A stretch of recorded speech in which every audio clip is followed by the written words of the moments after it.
এখানে গুলি করেছে, একজনের পায়ে লেগেছে, তার জুতো আমার কাছে, আমার সেই লোকটা আমি গাড়ি রাখছিলাম, পুলিশে অন্তে আবার আমাকে মারছে। 2024 সালের 5ই আগস্ট ঢাকার যাত্রাবাড়িতে ছাত্র জনতার বিক্ষোভে পুলিশের গুলিতে প্রাণ হারান অন্তত 52 জন। বিবিসির অনুসন্ধান বলছে এটি ছিল দেশের ইতিহাসে সবচেয়ে ভয়াবহ পুলিশি সহিংসতার ঘটনা। শত শত ভিডিও, ছবি আর সাক্ষ্য বিশ্লেষণ করে এই প্রতিবেদন প্রকাশ করেছে বিবিসি।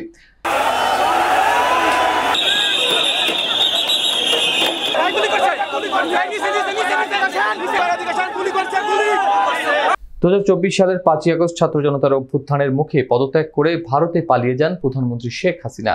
ওই দিন ঢাকার অন্যতম গুরুত্বপূর্ণ এলাকা যাত্রাবাড়িতে পুলিশের গুলিতে অন্তত 52 জন নিহত হয়েছেন। বিবিসি তাদের এক অনুসন্ধানী প্রতিবেদনে এই হত্যাকাণ্ডের ভয়াবহতা তুলে ধরে। বলা হয়, বাংলাদেশের ইতিহাসে এটি সবচেয়ে ভয়াবহ পুলিশি সহিংসতার ঘটনা। বিবিসি জানায়, শত শত ভিডিও, ছবি ও প্রত্যক্ষদর্শীদের সাক্ষ্য বিশ্লেষণ করে তারা নিশ্চিত হয়েছে যে 5ই আগস্ট দুপুর 2টা 43 মিনিটে যাত্রাবাড়ি থানার সামনে অবস্থান করছিল বিক্ষোভকারীরা। হঠাৎ সেনা সদস্যরা পেছনে সরে যান। এরপর থানার ভেতর থেকে পুলিশ শুরু করে নির্বিচারে গুলি। একটি ভিডিও যা মোবাইলে ধারণ করেছিলেন আন্দোলনকারী মিরাজ হোসেন সেই মুহূর্তের হৃদয় বিদারক চিত্র দেখিয়েছে। গুলিতে মিরাজ মারা যান। পরে তার পরিবার ফোন থেকে ভিডিওটি উদ্ধার করে সাংবাদিকদের দেন।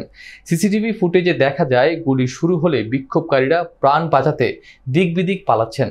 আহতদের পেটানো, লাথি মারা সবই ধরা পড়ে ওই ভিডিওতে। এই ঘটনায় জাতিসংঘ সহ বিভিন্ন আন্তর্জাতিক সংস্থা উদ্বেগ জানালেও সরকারের পক্ষ থেকে এর আগে নিরুত্তর অবস্থান ছিল। তবে বিবিসির অনুসন্ধানে পুলিশের একজন মুখপাত্র স্বীকার করেছেন, এই সময় কিছু সদস্য অতিরিক্ত বল প্রয়োগ ও অপেশাদার আচরণ করেছিলেন। বিবিসির প্রতিবেদনে উঠে এসেছে এমন অনেক নতুন তথ্য যা আগে সামনে আসেনি। এই হত্যাকাণ্ড ঘিরে ক্ষোভ, প্রশ্ন এবং বিচার দাবিতে এখনও উত্তাল দেশের বিভিন্ন প্রান্ত।